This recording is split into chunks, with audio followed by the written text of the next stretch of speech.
If you have a cat, you probably think a lot about what makes them happy. But what if I told you that all the cuddles and petting we think they love are just, well, a tiny piece of a much bigger, more primal puzzle? Today, we're going to decode what actually makes your cat tick by trying to see the world through their eyes. Let's get into it. So, just for a second, really think about it. What's the one thing you do that gets that purr motor going every single time? Is it a good scratch right under the chin? A certain treat? Okay, hold that thought, because we're about to dive into what feline science says is really going on inside that mysterious little head of theirs. So on one side, you've got our perspective, the human one. We show love with physical touch, right? Cuddles, pets, the whole thing. But for a cat, their reality is completely different. Their happiness is built on a foundation of instinct, stuff that's all tied to survival. It's like they're running on a totally different emotional operating system.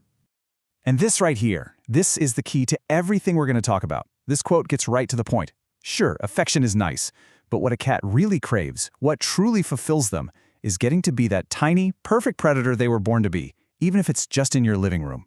So where do we even start? Well, you have to start with the most basic need of all, security. Before a cat can even think about playing or relaxing or bonding with you, it absolutely has to feel safe.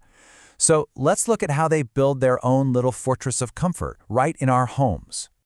Let's kick things off with an absolute classic. You know the drill. A package shows up, you take your stuff out, and before you can even turn around, bam! There's a cat in the box. So why do they do this? It's not just some weird, funny quirk. It is a powerful, powerful instinct at play. And this slide just nails that difference in perspective. For us, it's trash. For a cat, an enclosed space with 4 solid walls is like an instant pop-up bunker. It protects them from threats they can't see, and it lets them watch their territory without being exposed. It is pure, instinct-driven comfort. Okay, so from boxes on the floor, let's go vertical. Why does your cat act like the top of your bookshelf is the most prized piece of real estate in the entire house? Well, it's pretty much the same reason as the cardboard box, just taken to a whole new level.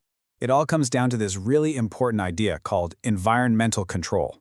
Think about it. From up high, a cat can spot everything. Potential dangers, friends, a snack opportunity, long before any of it gets close.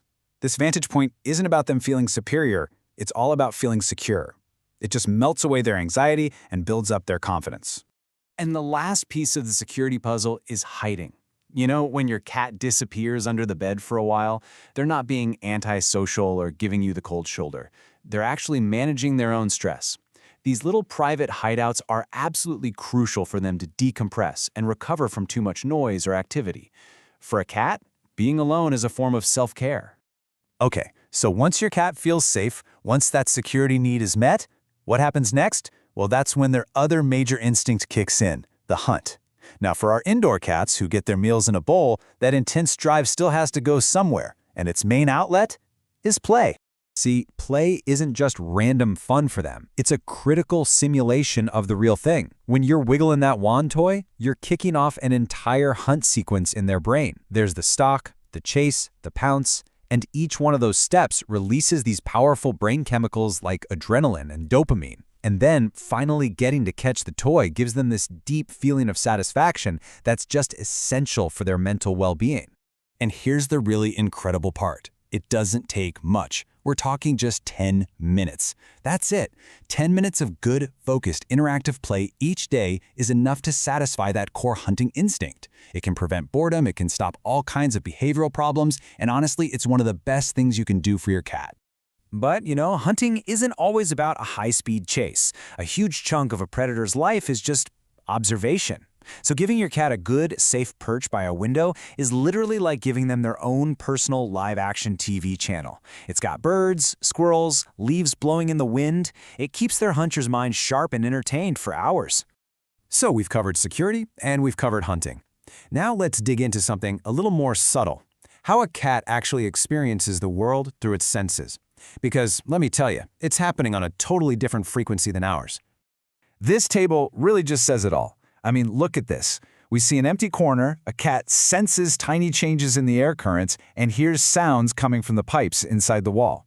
We see a lazy cat napping in a sunbeam. They're strategically recharging their batteries. We hear an annoying dripping faucet. They're drawn to the movement and sound because, to their instincts, running water is safe water. We live in the same house, but we are experiencing two totally different worlds. And you can see how that sensory world shapes their whole day right here. Look at that giant slice of the chart for sleep. We're talking up to 16 hours a day. But remember, this isn't laziness. This is all strategic. Their bodies are hardwired to conserve energy for those short, intense bursts of hunting, which you can see in those smaller slices. Every single part of their day revolves around that ancient survival instinct. And beyond those huge pillars of security and hunting, there are all these other little things you can do. A high-protein treat makes their inner carnivore happy. A water fountain taps into that instinct for safe running water. Even gentle brushing can feel like their mother grooming them, which releases calming hormones. And yeah, there's even music out there designed with frequencies that cats actually find relaxing.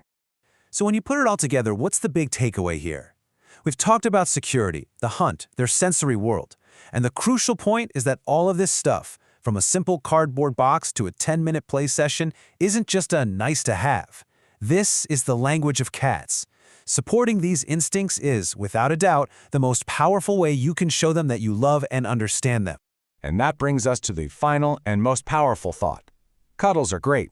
The bond we have is real, it's important, but if you want to build the deepest possible trust, if you want to make sure your cat is truly, deeply happy, you have to look past what you want to give them and start focusing on what their ancient instincts truly need. So I'm going to leave you with this question. After hearing all this, what's one little thing you can do today? You can carve out 10 minutes for a really good play session, maybe clear off the top of that bookshelf so they have a new perch, or hey, maybe just leave that Amazon box on the floor a little bit longer. The power to make your cat happier really is in your hands. Thanks for watching.